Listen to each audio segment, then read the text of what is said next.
What do you think are the chances that Ukraine's eventually going to be part of NATO? Non-existent. Non-existent? Yes. That's not going to happen. No. And this is the problem. We don't seem to understand that if we continue to insist that whatever remains of Ukraine become part of NATO, we're going to see hundreds of thousands of Russian troops on the Polish border.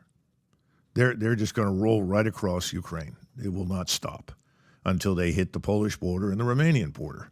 That's very clear. That's not what he wants. And I keep trying to explain this to people. If you know anything about Western Ukraine, I grew up with people from Western Ukraine. They do not want anything to do with the Russians. And Putin knows that. He doesn't want to run the place, doesn't want to govern it. He just doesn't want it to be a platform for attack against Russia, which is what we tried to turn it into. I also think the majority of Ukrainians that are still there, and maybe even the majority that are away, they may not like Russians, but I don't think they support this war.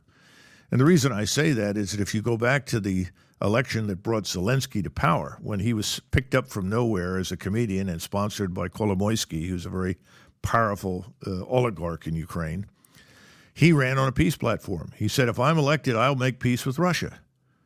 Well, virtually everybody, something like 89%, went out and voted for it. They wanted peace with Russia. There were only very few people in the far west of Ukraine that didn't support that.